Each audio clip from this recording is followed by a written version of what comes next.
This week on Back to the Movies, we're talking Ratatouille. Take a bite of this. No! Don't just fork it down! We're going back to the movies. We're going back to the movies. We're going back to the movies. We're going back to the movies. Yeah. What's up, everybody? Welcome to another episode of Back to the Movies, the silver screen time machine where my co-hosts and I travel back to a specific year of cinema history and explore what made it special. I'm your host, Ben, and with me, as always, is my co-host, Nat McGee. Bonjour! Ben, how are you, man? How have you been? I'm doing okay. I'm a little under the weather. Might have the pandemic.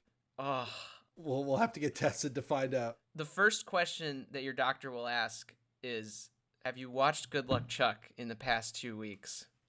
I have good luck Chuckitis. Oh, God.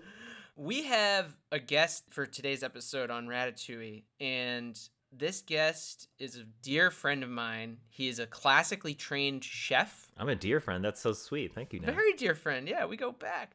A voiceover artist and the host of the Hangry Kitchen cooking show. His name is Gen Sato. Gen, how are you, man? What's up, guys?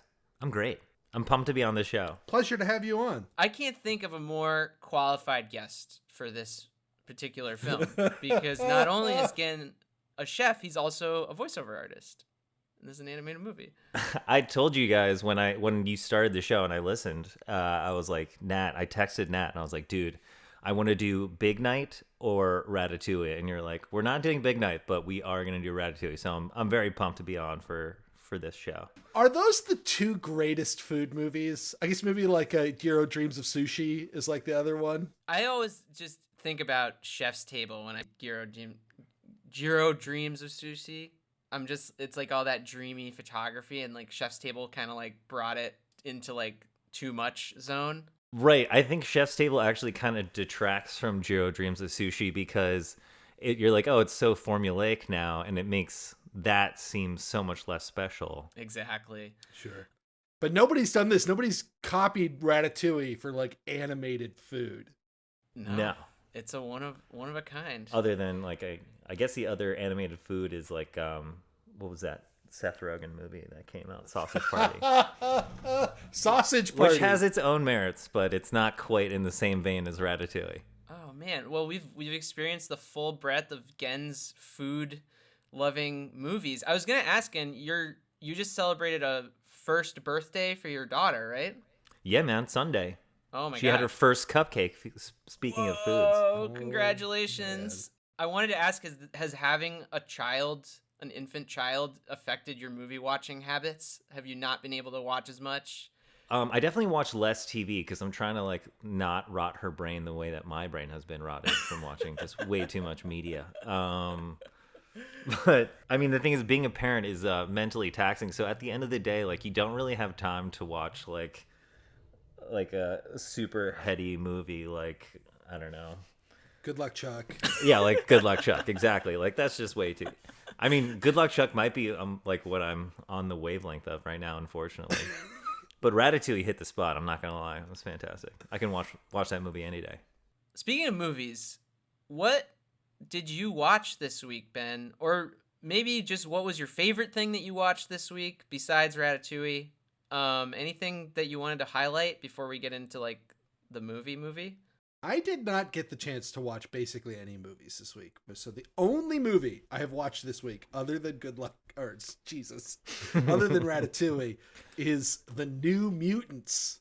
Oh, out of a God. perverse sense of obligation, it came to streaming, and I'm like, well, I've seen all the other X-Men movies, so I guess I'll watch this one too. And you know what? It's not as bad as everyone says. It's not as bad. It's bad. Yeah. But it's not as bad. Exactly. Like I would say it's less bad than the Phoenix Rising one or whatever. Dark Phoenix. Less bad than Age of Apocalypse. Less bad than the third one, Last Stand. Yeah, I agree. Is this Disney? Disney released this? It was on it's HBO Max. Yeah, I think it's since it was a Fox film from before the merger. Oh, that got okay. so it was shot well before Fox got shuttered. before the merger, and then it was put on a shelf during the merger, and then during the pandemic, and it finally got released once Disney had acquired Fox. But they really tried to make sure that nobody saw this movie because they don't care and they don't want people to be thinking about the New Mutants. Speaking of rebranding, they apparently added like they tried to make it much more of a horror movie because I don't know, I guess to like give it a different angle or something. It's one of the things that works though, is that it's like, it's tackling the genre from a slightly different angle. The scares are pretty cheap and not that effective, but it's something different. Man, I will not be watching that movie anytime soon. Gen, did you watch any good movies this week that you wanted to shout out on the podcast? No, my in-laws have been here helping out because I just bought a new house and I have a baby that's turned 1, as we heard before. But so they've been here, and they're a little bit more conservative, so haven't been able to watch quite the same caliber movie that I've been wanting to. So we watched that really crappy new movie that just came out on Netflix with oh crap, it's like a superhero movie. What's it called? Oh, the Melissa McCarthy one? Yes, it's so bad. God, I saw that on the Netflix like load screen. Octavia Spencer, is that who the co-star is? Yes, it's called like Turbo Force or something like that. Oh God. Here's the thing though, I did on some level enjoy it because like it appealed to my in-laws' sense of humor so much that they got a ton of enjoyment out of it, and so I was laughing at their laughing, even though it was like one of the worst movies I've ever seen. I think I'm gonna do a double feature. It sounds like a great little New Mutants and Melissa McCarthy superhero movie. Nat, you have to save us. Did you watch something good? Please tell me you at least experienced culture. I am still on my LA crime kick. I'm trying to watch all these LA crime movies, and I watched for the first time in my life Beverly Hills Cop 1 and Beverly Hills Cop 2. And those are pretty good movies. The first one I liked way more than the second. It's really low key, which I wasn't expecting. Wait, was this your first time around with both? First time movies? ever. Yeah, I had never seen either of them, and I liked the first one a lot. We grew up in the 90s and on Eddie Murphy comedies, right? Like he was all over the place in the 90s, but low key is not how you would describe his persona in those films. Like he was manic in almost all of his movies.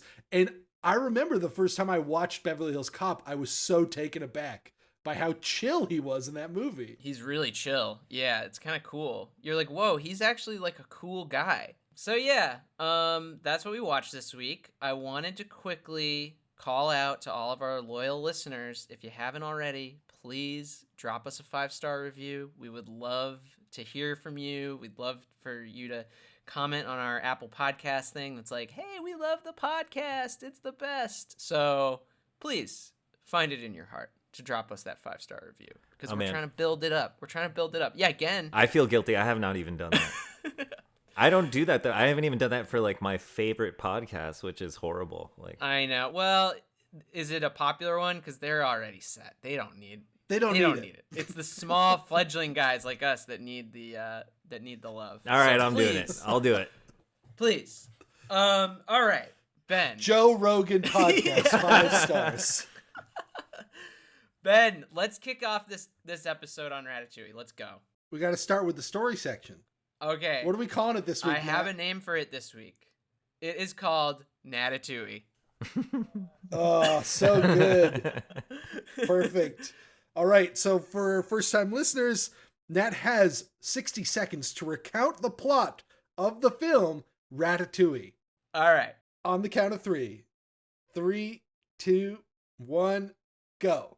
A lovable rat named Remy is obsessed with cooking. He's a chef, but he's also a rat living in the world of humanity. And he goes to a restaurant, a fancy French restaurant in Paris, and starts becoming friends with one of the stupid-ass busboys working there, named like Linguine. And they devise a system where Remy can use Linguine's body to cook food, and he gets the restaurant to be really famous.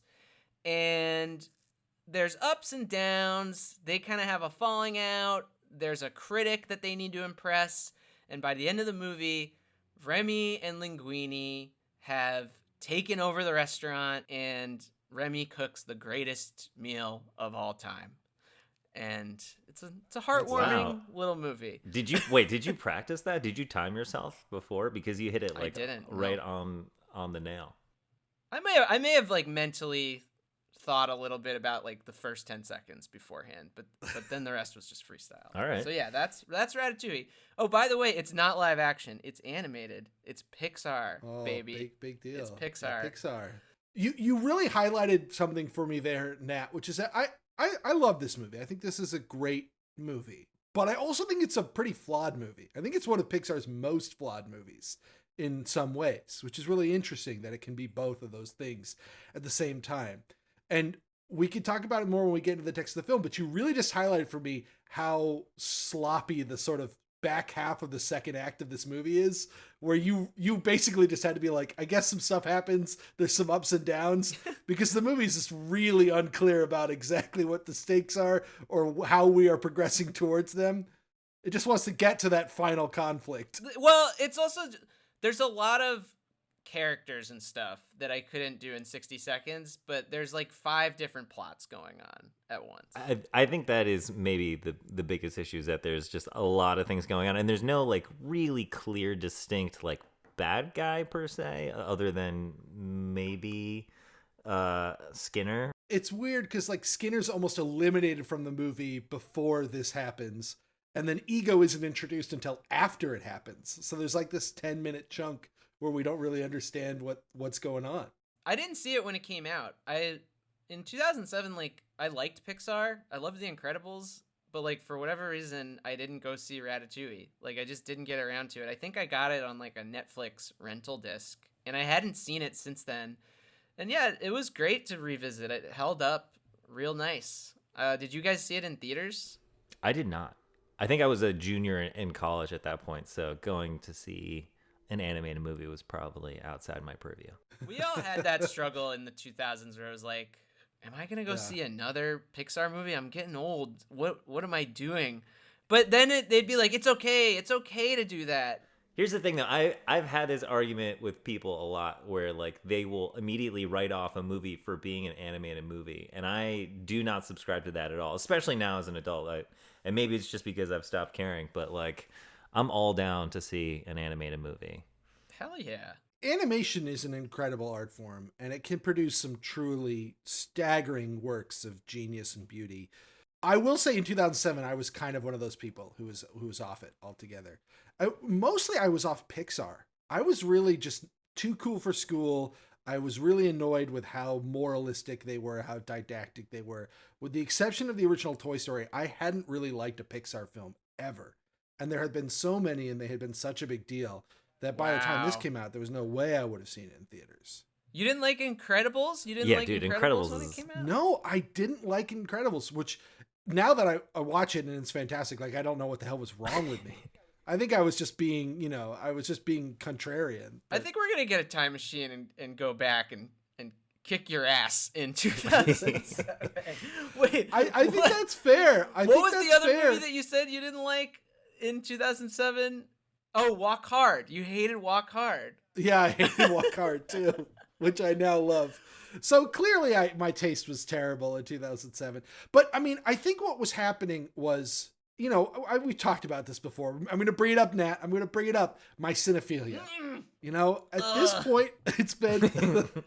I got you while you were drinking water too. No, I wondered if I get a spit take out of that. It's a dirty word. So I was like only a few years into really discovering movies, which meant that like I had moved so quickly into the kinds of movies that I had never seen that I was just like, I didn't have space for this at this time. I was looking for the new, not the familiar. And I didn't recognize that Pixar was the new. I mean, that's what made them so special, is that they made the new feel familiar. That's fair. Michael Bay and I will still be stuffing you into a locker at 3:00 after school, you little bitch. Anyway, so did we all enjoy the movie this time around? I think we've kind of touched on like that this is a good movie. like pretty objectively. It's Oh, not. I love this movie so much. It's one of those movies where like if it comes on the TV and you're just channel surfing, like you'll stop and regardless of like what you have to do, you will watch it to completion. At least that's where I'm at with it. Like no matter where it is in the movie, I'll just start watching it and finish the whole thing. Yeah, it's a good one. I think I'm in the same place. And like I said, it's not because it's flawless. Pixar has made like more proficient films that are like, that check the boxes better, that don't have as many kind of weird hiccups or road or speed bumps. But this is maybe their most fascinating movie. That's what I was feeling watching it last night, where I was like, this movie is just endlessly rewarding to watch on so many levels. And maybe one of their more controlled pictures wouldn't achieve that. Yeah, it's a full meal. It's a full meal. So let's get into the book report corner, Ben, where Ben delves into the information about how this movie came to be. Listeners, you just gotta know, I wrote like 4 pages of book report corner, and Nat texted me this afternoon. And he was like, dude. I put the kibosh. I was like, it's too much, bro.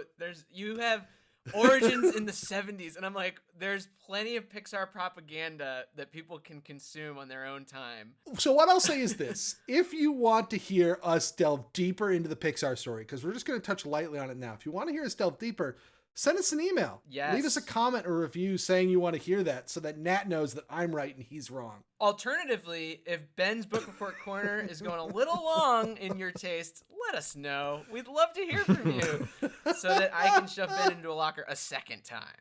Oh no, am I seeing the beginning of the end for the Back to the Movie podcast? Oh man, our playful antagonism is part of our brand. Yes, exactly. Okay, so we got Pixar. You got to start with Pixar, obviously, because they're the name brand at work here, not any one of the particular filmmakers, but the studio. Because they had developed such a specific and unique niche within the genre by the time this film comes out. Obviously, you know their hits leading up to this. You got Toy Story, you got Bug's Life, you got Toy Story 2, you got Monsters, Inc., you got The Incredibles, and you got Finding Nemo. So we're not going to go too deep in the Pixar story. The important thing to note is when they start making films, they need somebody to distribute them. So they make a deal with Disney. And at the time, they were nobodies, and Disney had all the leverage.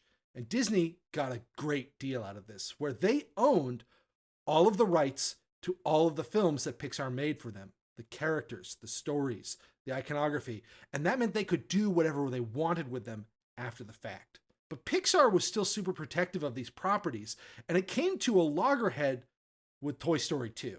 Michael Eisner's the head of Disney at the time, and he wants to make, as he always did at the time with the Renaissance films, a direct-to-home video sequel to Toy Story. Toy Story 2, Woody's new groove? How Woody got his groove back? Return of Sid. Toy Story 2, Return of Sid.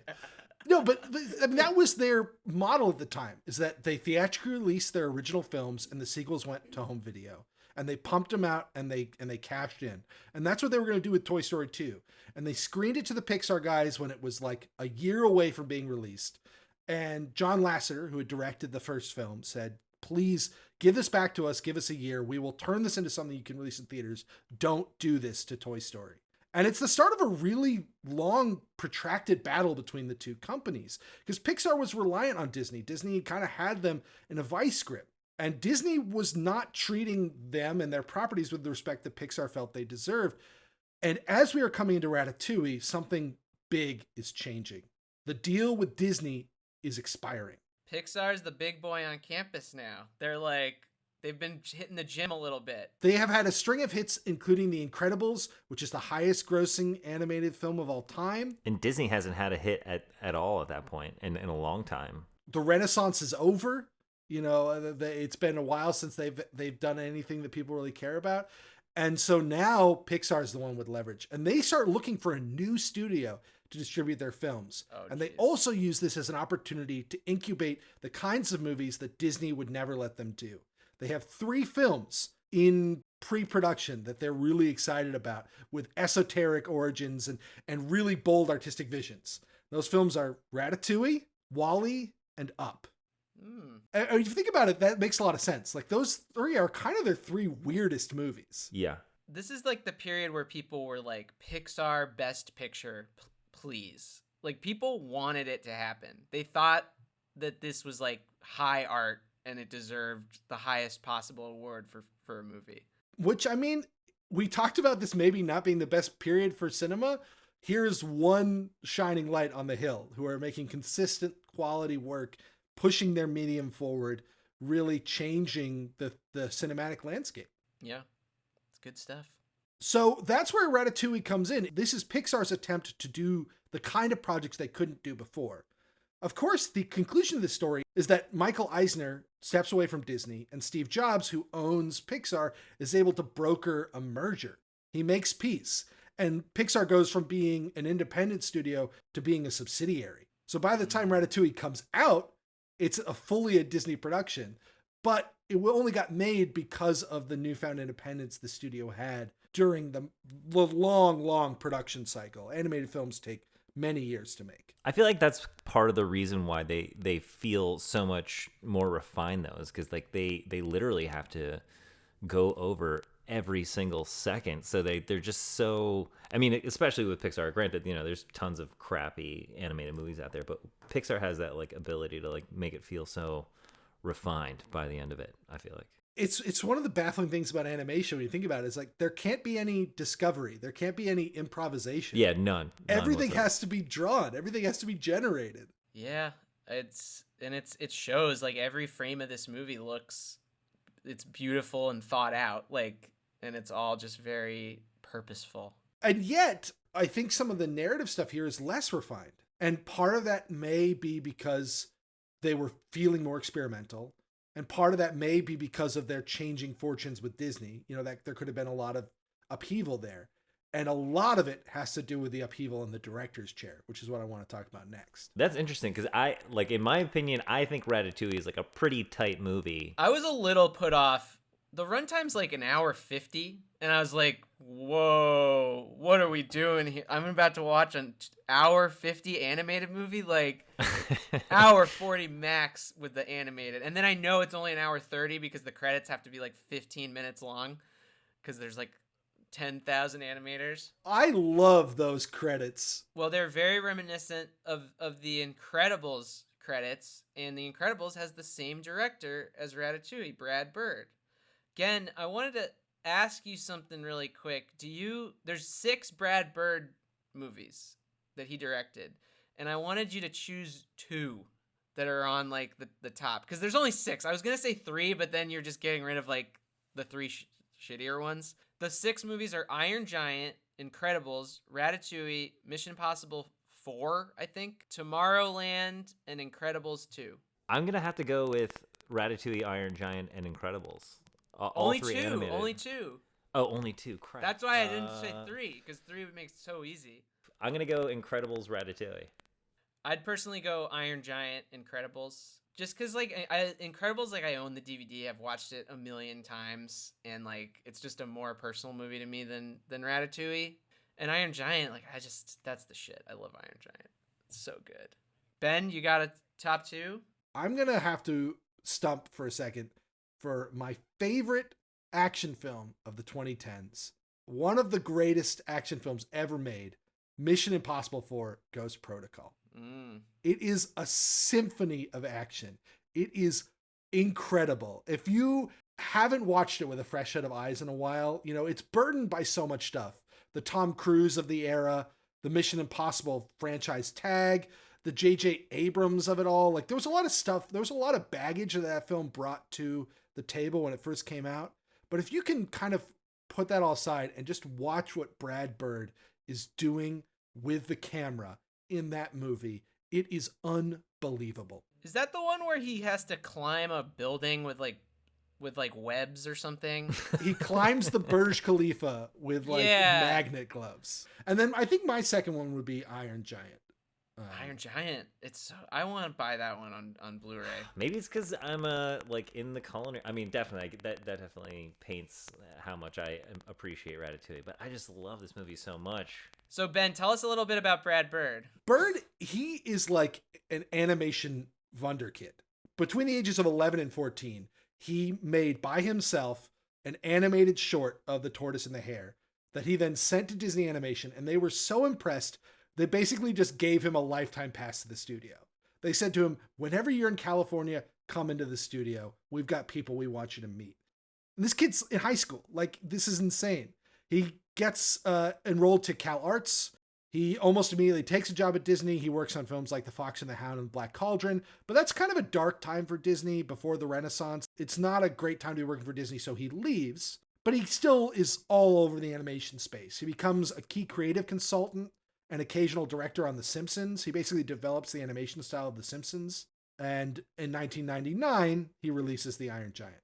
Takes him years to get it made because he's so exacting, and he wants to make it exactly the way he wants. It was a bomb at the time. It didn't even make its budget back.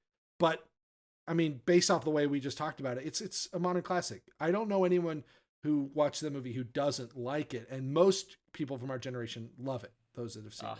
It's so good. Soundtrack is banging. Great movie.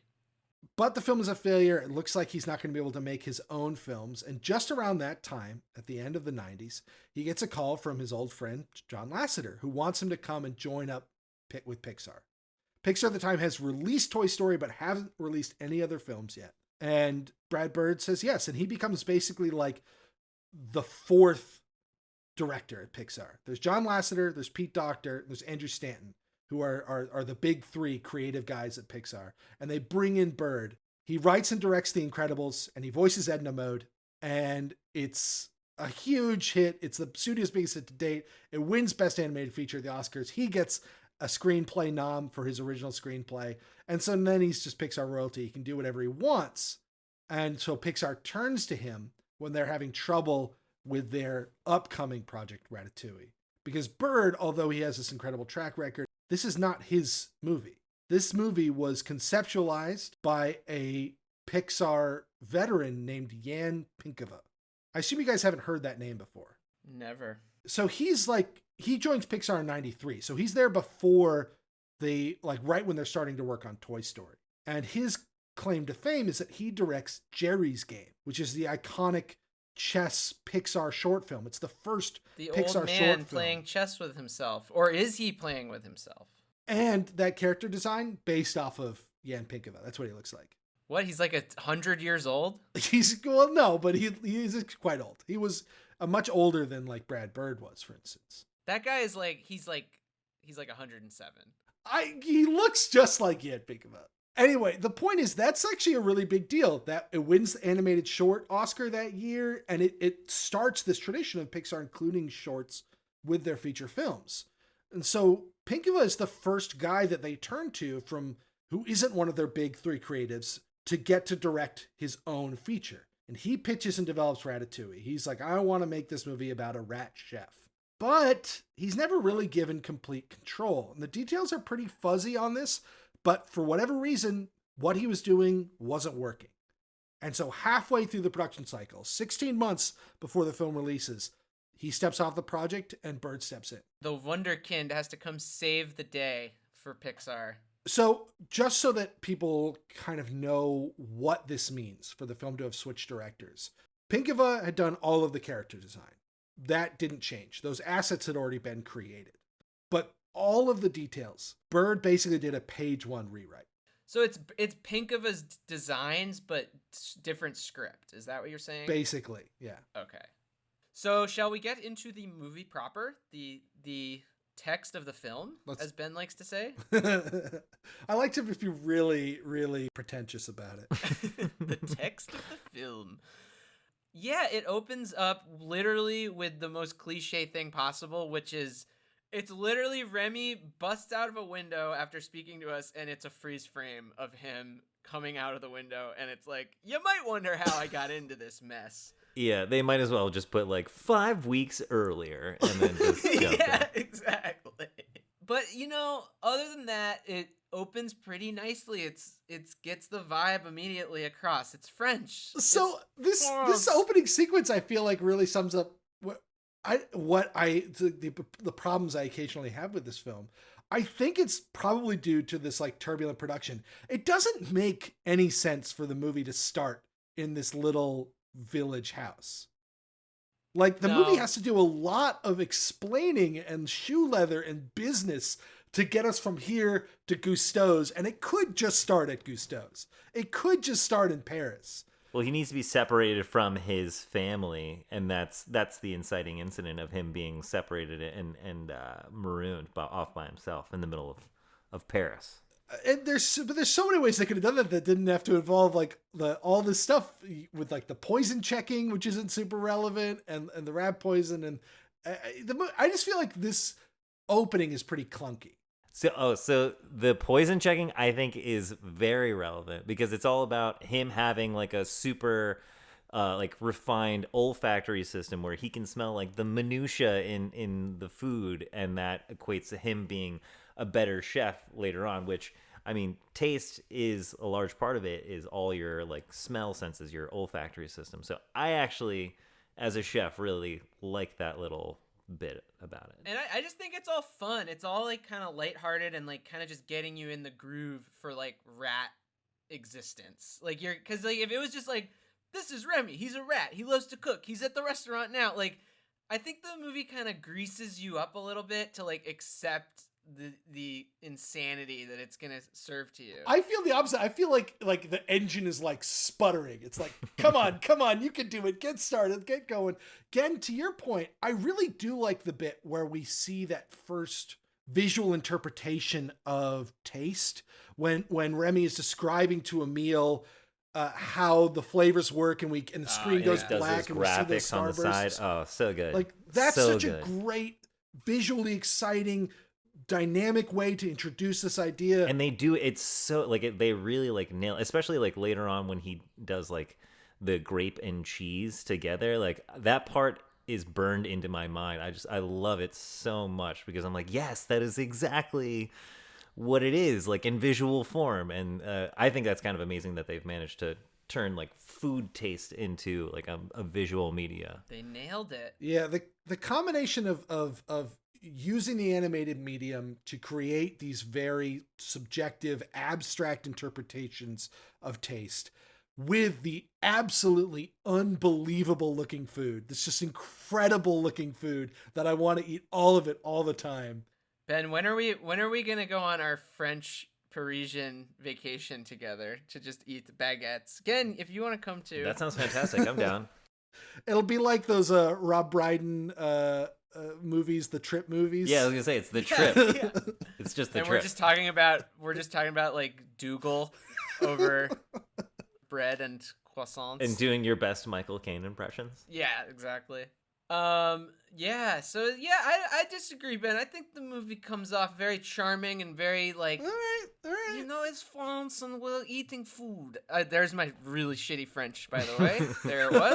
I knew it would come out eventually. Oh, There's little things that I like that are subtle things in the background about that moment too, like the fact that you don't know that they are living in the ceiling above the house, and then like they come down, and then like I love the part where they run to the river and they've already had like a rat contingency plan and have like makeshift boats made for like just this occasion. when Brian Dennehy is like, to the boats. Yeah. I gotta say, I'm living in the country right now, and I've mentioned it on the podcast before, but I have had a bit of a mouse problem. And actually, before I left for California, the dishwasher was broken. It was just wrecked. And I finally like pulled it out, and I found the mouse lair. There were no mice there, but they had made like a 3-bedroom apartment in the bottom of the dishwasher. There was like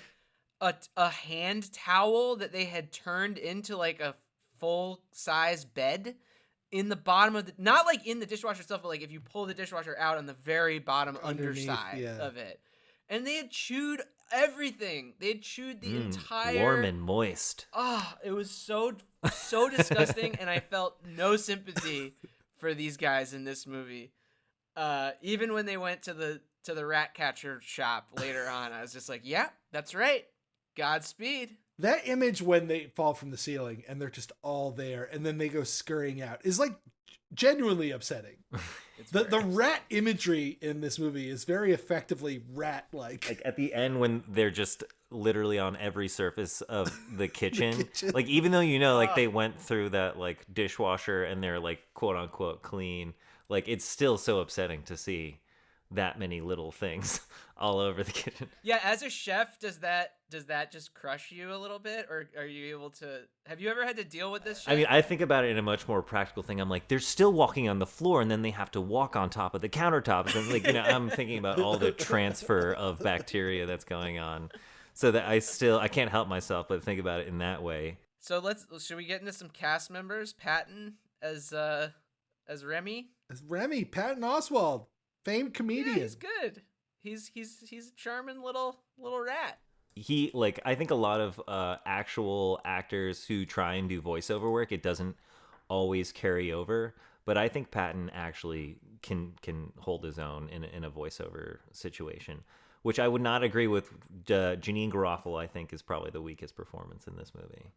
Patton had done some voiceover work before, like he was a regular recurring character on Kim Possible, which is running in the 2000s. So he's not just a stand-up comedian. He's definitely doing acting as well. He's on King of Queens, which is running during this time. Nat, did you go to the show at the cemetery when we were out in California with him? I didn't know. I remember you were a pretty big Patton Oswalt comedian fan. Yeah. Our friend Gabe was super into him, and it really rubbed off on me. And we went and saw him perform at the Hollywood Forever Cemetery. One of the weirdest comedy shows I've ever been to, in the chapel of a cemetery, but it was a great show and he killed it. Supposedly, yeah, he's a great. He got the role because Brad Bird heard the famous KFC bowls bit and just thought that was perfect. He was talking so passionately about food. He's like, that's the guy I want. Oh, that's great. Art just feeds into itself. It does. Yeah, then there's Brian Dennehy as his dad. Man, that character design he's a rat. Yeah, it's he perfect. Is a rat. Yeah. Jeez. Oh God, I would not want to come across that dude. No, those rat noses. He's so much bigger than all of the other rats. Except for the one thug rat. That's true. I love that guy, the lab rat heavy. Oh, he's the best. With his tag earring. He does a good job as the dad, and the brother's good. Peter Sohn. Yeah, so he's a good guy to mention because Pixar had this habit of just using their animators as their voice actors. Oh, really? And Peter Sohn is an great. example of that. I like that some of the voices you can identify pretty easily, and then some are just normal people. Yeah. Yeah. I think that's a good practice. Lou Romano, who plays Linguine, I don't know him from anything else. He's a Pixar animator. Yeah, most of his credits are all Pixar. Yeah, movies. he was just an animator, and he had done he's the voice of Dash's teacher in the first Incredibles. And so they were just like, hey, we like your voice. You got good energy. Let's get you in there. It's so much better than the cringy DreamWorks movies where every character is a major A-list The poster celebrity. is 15 A-list celebrity names over really badly drawn fish. And one of them is definitely going to be Dane Cook. I think Dane Cook is in a Pixar movie though, isn't he? He's in Planes. Is he really? Well, Planes was just he's in Disney. He's in the directed DVD Pixar movie. Okay. Yeah. That doesn't count. I just want to talk about the action sequence that ends this opening. So we've met all the rats. We've learned about Remy's power of scent and taste. And we've seen his obsession with the human world and his fascination with this chef Gusteau. And he's in this old woman's house and she spots him. And it leads to the first of several fantastic action sequences in this movie. And I just love this sequence so much. This is the only counter argument to the point I made earlier that really works for me, which is that you couldn't do this in the streets of Paris. Her with the shotgun blasting the holes in the walls, chasing them onto the bridge in the gas mask. Everything about it is so good, is so motivated by character. It reminds me a lot of Spielberg's approach to action, right? Where it's not about making things look cool. It's about making sure that the obstacles and the objectives are always clear to the audience and about motivating action through character. people behave in unique ways based off who they are. Yeah, and it's really evident because like you feel like a rat watching these action sequences. They really make use of the ratness of the characters here. And they're so scared and like they're so creepy and like running fast on like it's like they could run across a tightrope and it just feels like a rat. Yeah, it's so chaotic, but at the same time, like you can track exactly what is going on and where they're going the entire time. Like it's not confusing, even though it's utter chaos going on. Let's move on to Linguinis. Let's go. Yeah. Let's go to the restaurant. Linguine, one of the best named characters of all time, because man, is this guy a wet noodle. Gusteau's. The restaurant's Gusteau, but then Linguine is the loser working there. Yes. He's really... Gen, I have a little anecdote about when we used to work together. Gen and I used to work together at an edit house. Gen, you're still there, right? Yeah. Yeah. I was like basically Linguine at the edit house, and Gen was like the cool chef. So I was the Colette to your Linguine?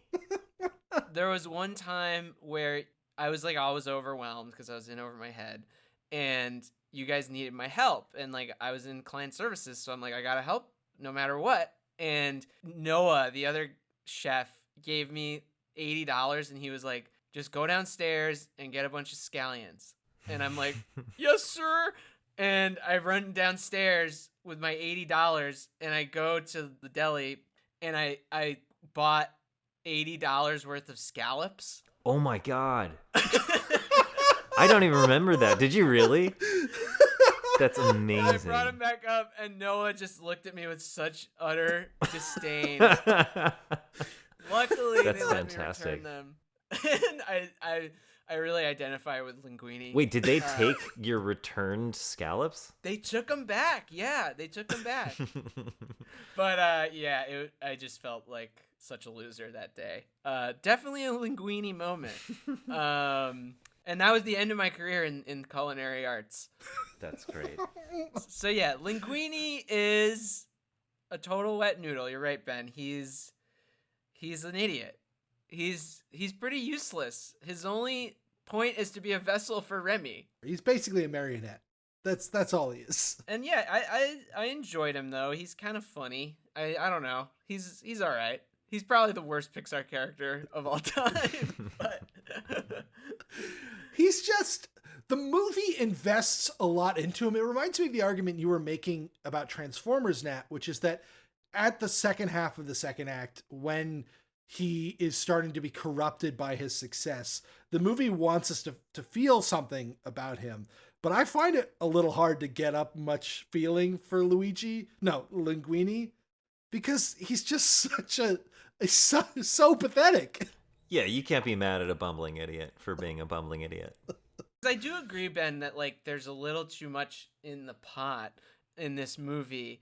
And I think part of the problem is like giving Linguine a little too much. Like he has a romance, he has to deal with he's Gusteau's long lost son. Yeah, there's just a lot with him specifically, and you are just kind of like, man, Linguine is an idiot. Like, the romance kind of doesn't make really any sense at all. But like, I guess it's necessary because otherwise, like, what stakes does she have to come back at the end, kind of thing? I don't know.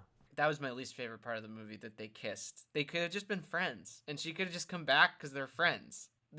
We talked about this in Hot Fuzz, where Edgar Wright chose not to give Simon Pegg a love interest in that movie and just made it about like the friendship. Yeah, you really don't need that now that I'm thinking about it, especially because like seemingly everyone else in the kitchen like doesn't even give Linguine the time of day, and she's the only one that's like, let me help this poor bumbling idiot.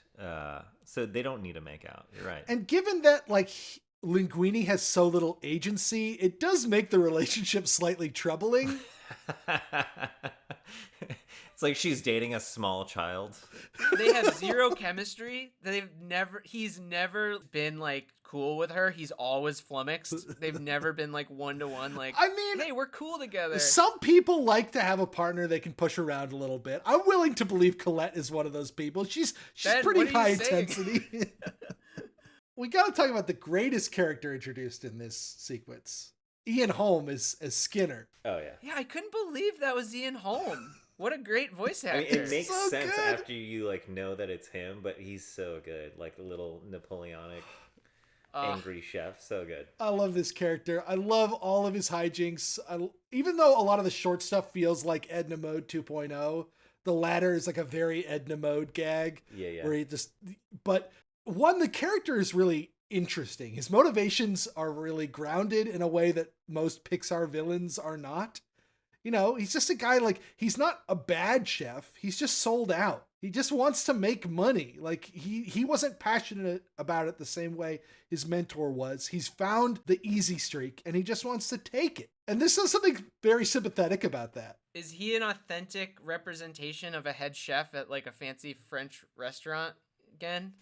So I mean, that's kind of the thing about this movie. Like, you don't really know what year it's supposed to be in. Like, it seems like it's like 50s, 60s, right? But yeah, but then there's little things where it's not. There's little things where it's not, right? But the whole like brigade system that they have going on in this restaurant is like a Escoffier, like super by the books system of kitchen brigades. So I never really got super exposed to that other than in culinary school, where they're like, you know, they have to teach you that as just like a baseline.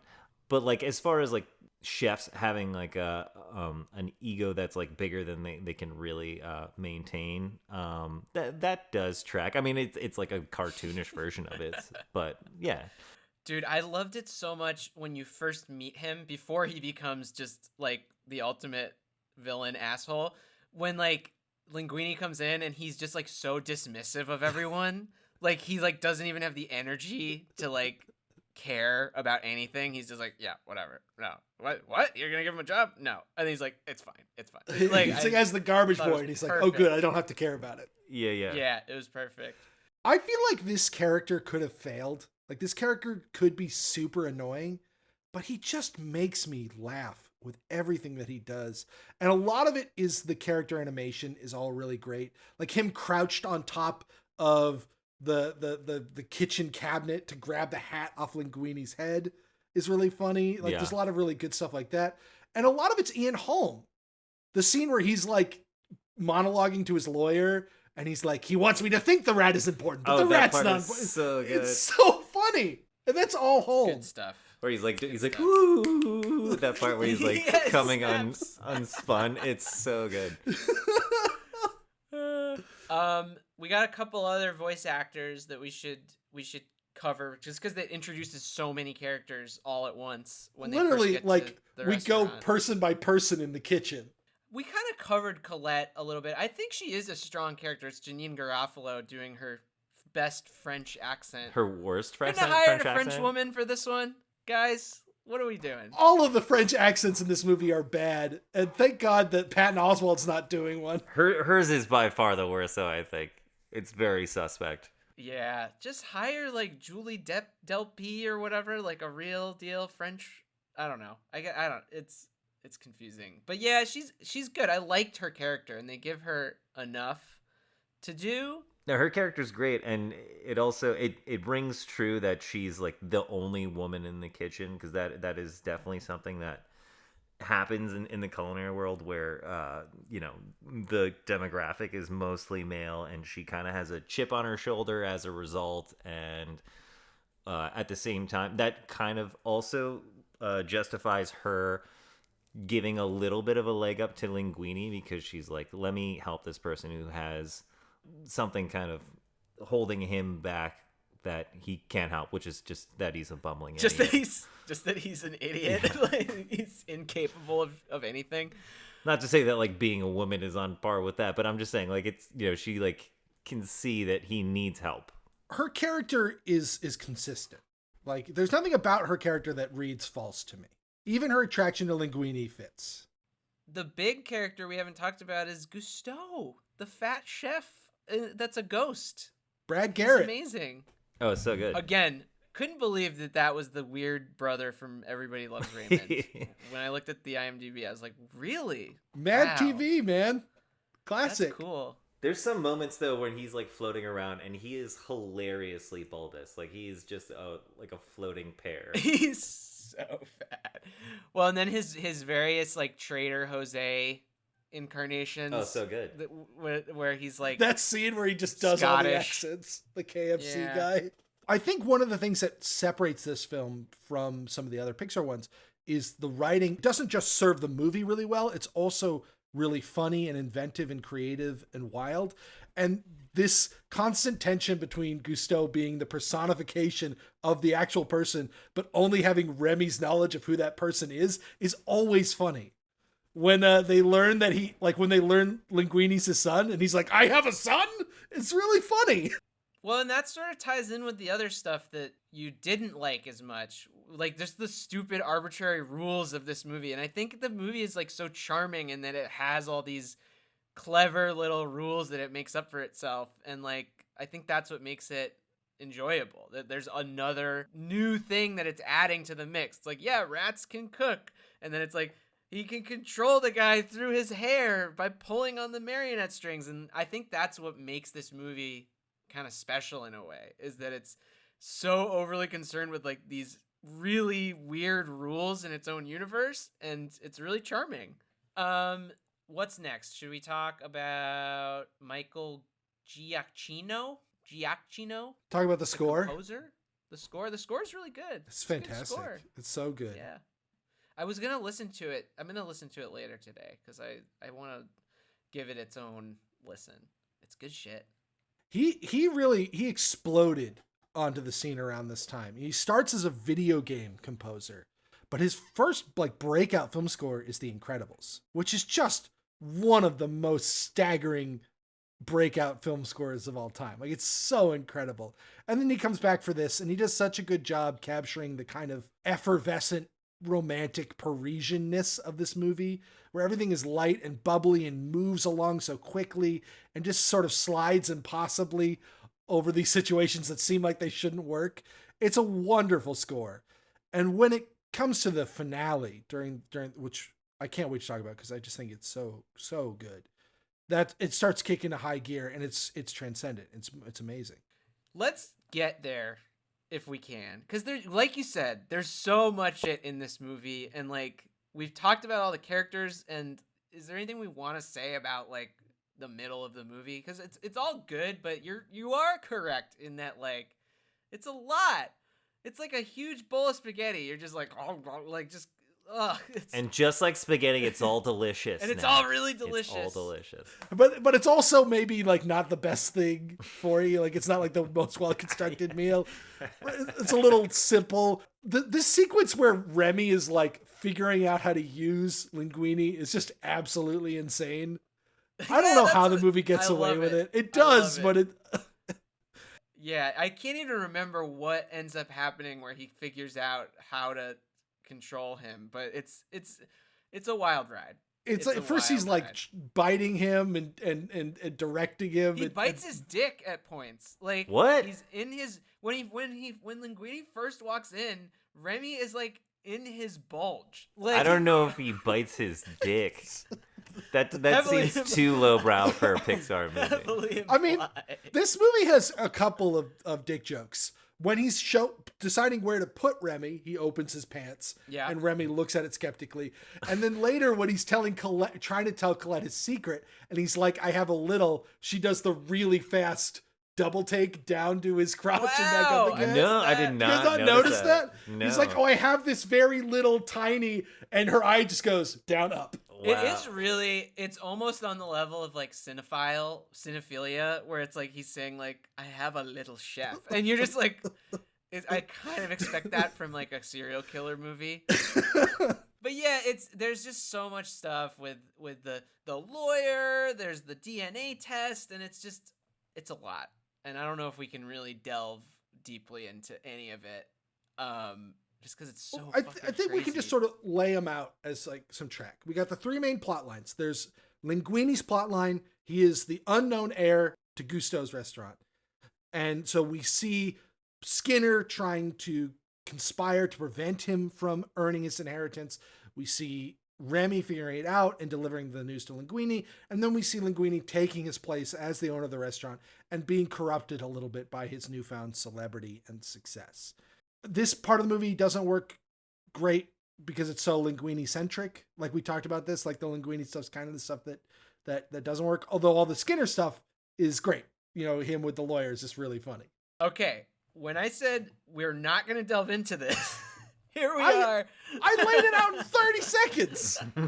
It was I'm like so full of spaghetti now. Okay, we gotta ground the audience in what's happening. The second plot line is Remy's divided loyalties. He reunites with his family and he gets more talking tos from his dad about how humans are evil, and his brother starts pressuring him into stealing food for the other rats. So there's that plot line that's happening. And then you've got Skinner chasing Remy, which is my favorite part of the movie, which is Skinner keeps running into Linguine talking to Remy, and then Remy disappears and Skinner's going insane, and that's all fun. It's so funny when he's just goes insane. And then he just kind of goes away, Skinner. He's just watching the Ratatouille order. Yeah, they didn't even resolve him. But let's talk about Anton Ego, the critic that needs to be impressed in order for the restaurant to ultimately succeed. Just one of the greatest characters of all time. So good, dude. Peter O'Toole's voice is so like deep and gravelly and just perfectly embodies that character. And I love that moment where you see his like writing room, and it's in the shape of a coffin, and his typewriter is like the shape of a skull, and like it's just so good. It's so good. He's all like vulture-like with the hunched shoulders and the way he kind of folds in on himself. The design is incredible. The vocal performance is incredible. The writing is incredible. It's the perfect marriage of the three elements. And what a great way for O'Toole to basically close out his career. He basically went on a high note where in 2006 he had Venus, which was this, let's get Peter O'Toole an Oscar movie. It didn't do that, but it did get a lot of critical praise. And then he has this, which is just one of the best vocal performances with one of the best animated characters of all time. Is this movie like poking fun at critics? Is it saying like critics are just huge assholes that have nothing better to do than criticize? You don't think that this like animation wunderkid who's always felt like his medium has been disrespected and has made movies that have largely been overlooked would have like a chip on his shoulder, or maybe about like critics and about people who criticize his work that he slaves over? Hell yeah. He's just fuck that totally you. tracks though, honestly. It really does. I love that moment where he has the turn though too, where like he like flips to being like almost like one of the heroes at the end of the movie. Like it's so good, and like his demeanor changes and everything. It's so good. I love that moment. Yeah, he's just such a weird, like you said, vulture man, and it's awesome. I just want to lay this out because I think it's part of what makes the character so incredible is how he functions in the story.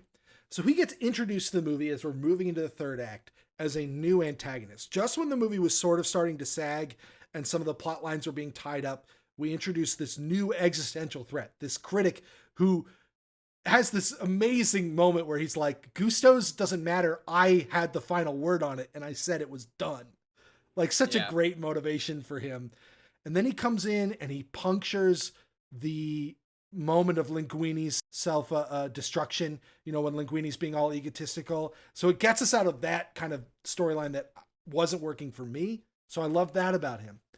And then we get the final cooking set piece, which is just 15 minutes of masterclass filmmaking where we tie up all the character plot lines. We get to see Remy in his element doing the cooking. We get these really upsetting images of all the rats in the kitchen, but they're also incredible.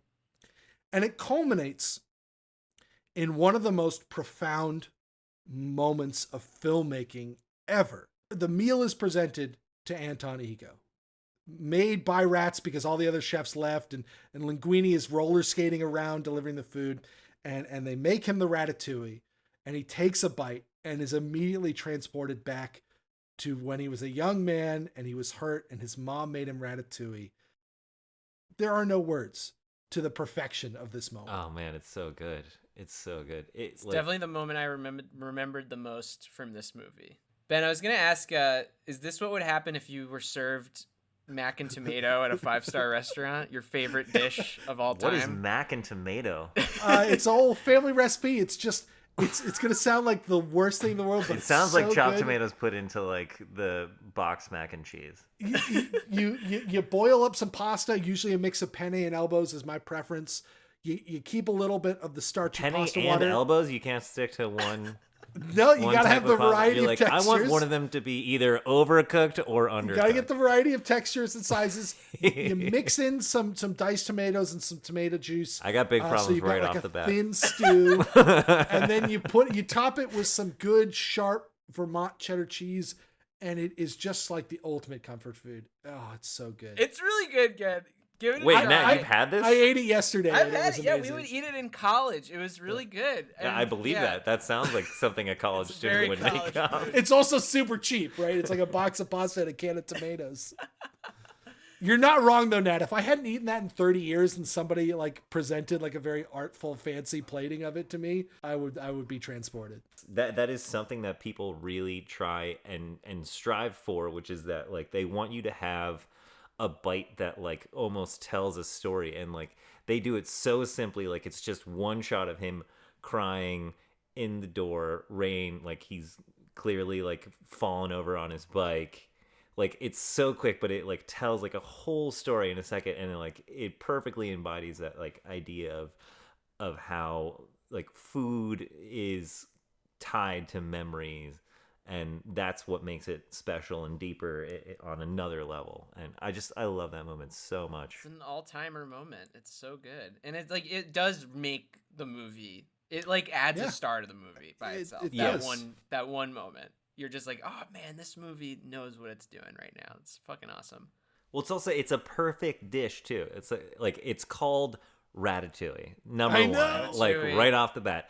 Secondly, it is a peasant dish, and it's like supposed to be the most unrefined dish. It's like let me take all of my leftover vegetables and make a stew out of it, basically.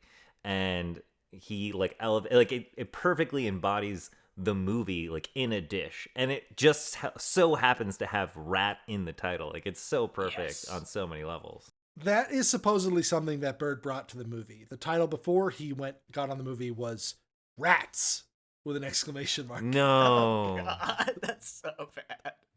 And do you know who they originally hired or wanted to hire as the voice of Remy when it was Jan Pinkava's film? Dan Cook, of course. Rob Schneider. Oh no. Oh no. But Ken, I wanted to ask you, do you know who Thomas Keller is? Yeah. French Laundry and Yeah, the French per se. Laundry. Famous celebrity gourmet chef. He is the guy who designed the food in this movie. Oh, okay. That is his recipe of confit bialdi, which is like a Turkish version of ratatouille. It is so beautiful that like layered like sculpture ratatouille, because then you see a real ratatouille like when he's a kid and it's just like a pot of vegetables. And yeah, that ratatouille looks good. I do think that, I mean, in my mind, I think it would be impossible to execute it as beautifully as it is laid out in the movie. But yeah, no, it's great. So fun fact, interesting fact about the food animation. One of the reasons the food looks so good and so real is because Pixar at this point was one of the first digital animation studios to perfect subsurface scattering. This is a technology that simulates the way light bounces off semi-translucent objects, where there's like different layers of translucency, and some of the light reflects and some of the light goes through to the next layer. So they first used it in The Incredibles to get the skin to look more natural. And by the time they make this, like the way that those vegetables look, they don't look like pieces of plastic or rubber like the way the toys in Toy Story look. They look real and they look incredible. They glow. Yeah. And the wine looks really tasty. It's all just so good. I want to go to like a French restaurant. Damn it, Ben. We were literally eating dinner while we were watching the movie, and both Grace and I were like, God, I'm so hungry right now. The movie goes out on a happy note. You know, they close down Gusteau's, but they are able to open their very own rat-staurant where they cook. It's like a smaller bistro, and it even has a rat section for rats to eat gourmet food, and it's a happy ending for everyone. Other than Skinner, who just mysteriously disappears. Yeah, he goes away. Nat, you didn't watch Rescuers Down Under with me. I did that as a mini-sode for our last season. But that movie opens with a fancy restaurant that has a mouse section in the rafters. A restaurant. Yeah, it's a great idea. Weird that they're repeating that. We should bring it to the mainstream. I have one last thing I really want to talk about. Brad Bird has often been labeled as an objectivist filmmaker, as a filmmaker whose films contain objectivism themes.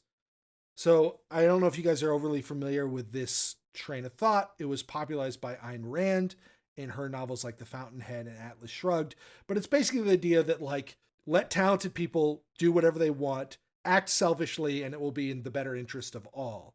It's a really controversial philosophical outlook, but it is at least readable into Brad Bird's films, particularly something like The Incredibles, which is a movie about, like, how it would be wrong to make everybody superheroes. You should let the superheroes be superheroes, which is kind of like a weird message, right? Like, people have commented on this, that there's something slightly off or troubling about that. It's a little fashy for sure. Definitely. Fashy, I like that. Part of what makes Ratatouille great is that he takes those ideas of, you have somebody with innate talent, Remy the rat, who should be allowed to do his art because of how talented he is. And the sellouts and the obstacles should get out of his way. But he grounds it in this really interesting sort of democratic outlook that is personified by, that is exemplified by the anyone can cook idea. Brad Bird's outlook and the film's outlook is not that anyone can cook means everyone can cook. Because not everyone can. Not everyone has the will and the talent and the inclination and the persistence. But that a great cook can come from anywhere.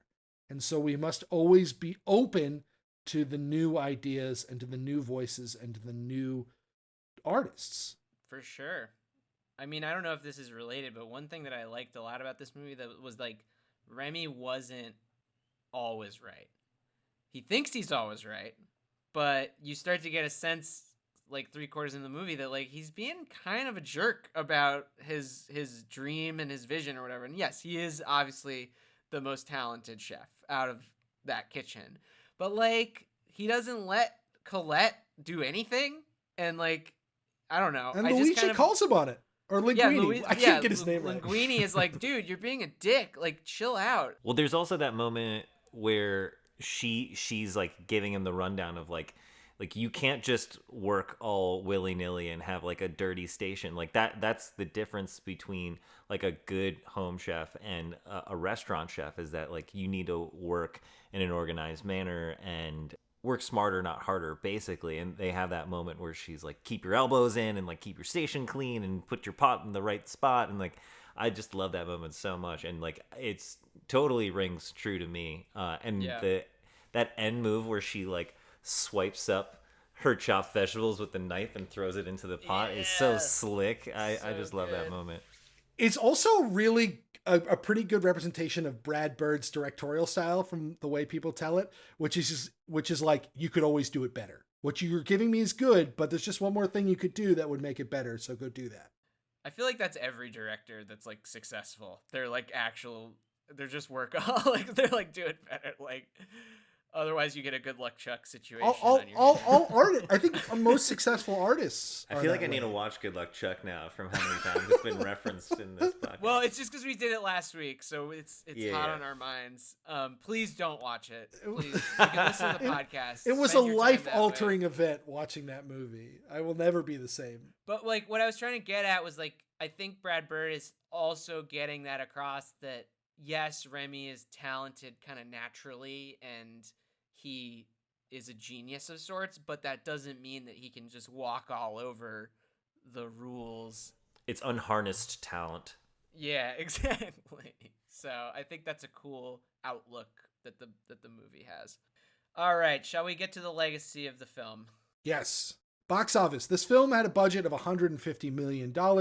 Animated films are always expensive, particularly CGI animated, digital animated ones, very expensive. Disney was terrified that this movie was going to bomb because the premise was so weird, because there were rats in the kitchen, because of the name nobody could pronounce. but it opened on June 29th in first place to $47 million. People trusted the Pixar brand at this point. Disney should not have thought this was going to buy. Did they ever not? Like, I don't know if I've ever really. Yeah, like after Toy Story, I think Bug's Life, maybe they could have been like, maybe not. I know you love it, Ben, but like it's not one of the more popular ones. But like after Toy Story 2 and Incredibles and Monsters Inc. and Finding Nemo, it's just hit they're after at such hit a after high hit. at this point. Yeah. But it opened up against the fourth Die Hard movie, which we're not going to cover on this podcast. Which is a shitty movie. Yeah, it's really bad. Nor should you. all of the industry insiders assumed that it was going to crush Ratatouille. Ugh. Like everyone was like, "Oh, that's gonna be the big winner this weekend," and it wasn't. It was Ratatouille. The sad thing is that I saw that one in theaters. I gave that one my money. I totally did too. All right, it goes on to gross $206 million domestically, $623 million worldwide. A huge hit. Another feather in the cap of Pixar. It wins Best Animated Feature at the Oscars. It beats Persepolis, which I think is maybe a controversial win. I think there's some people who would think that was a more deserving film. It also got nominated for score, both sound categories, and original screenplay, making it the most nominated digitally animated film at the time. There's going to be a Ratatouille ride at Epcot Center coming in whenever the pandemic's over. That actually, I'm like on board for that. That sounds fantastic. Isn't it kind of crazy it took 14 years for them to do a Ratatouille ride? Their shit is like ephemeral though. Like they can show it to any kid now and it doesn't matter. But So, like they've got a they whole just do what they Cars want. land. Like Cars is the moneymaker. I guess Cars, it's just little kids love Cars. But the other thing I wanted to mention was that during the pandemic last year, I don't know if you guys heard about this, but there was a crowdsourced musical that was based entirely on TikTok, and it was Ratatouille the Musical. And it started as just like some girl posting on TikTok like, hey, what if we made a Ratatouille musical? And then like people started writing songs for it, and eventually it became like an actual musical that still hasn't been performed publicly, but it's like people just pretending that they're singing in a musical, and it's all exists within TikTok, and it's just one of the weirdest things I've ever read and looked at. You can look up on YouTube like clips from it, and it's literally just people in their house, but they've composed an Anton Ego Broadway song. I think it says something about this movie that they're doing it to Ratatouille and not, Finding Nemo or the movie's good. It's an arty. And then it just kind movie. of it's I think it's a movie that plays well to adults. It's a movie that grows on you pretty successfully. It's just like a more interesting movie than your average Pixar film, which is not to say your average Pixar film is boring or uninteresting or bad, just that this one is more. Yeah. So we'll see if that ever actually gets released. I feel like it's like not a Disney thing. It's a crowdsourced idea that just exists on TikTok. So I don't know what's going to happen with it, but it's kind of cool. I do find that Ratatouille doesn't feel like a Disney movie to me. Like I had forgot that it was Pixar, and I had to like IMDb it to see like where I could watch it before I watched it again. And I was like, oh yeah, that is a Pixar movie. Like it doesn't feel like many of its other brothers It's on the Plus. and sisters. It's on the Plus. Disney Plus is a sick streaming service, by the way. I was shitting on Amazon's free, but like Disney Plus, they got it going. They have like Norsk subtitles. Like they have every subtitle you could ever want. It's nuts. That's all well and good. Their app on the PS5 is garbage. Okay. The fact that they lay their keyboard out in one straight line? Who does that? So that you have to scroll through every letter?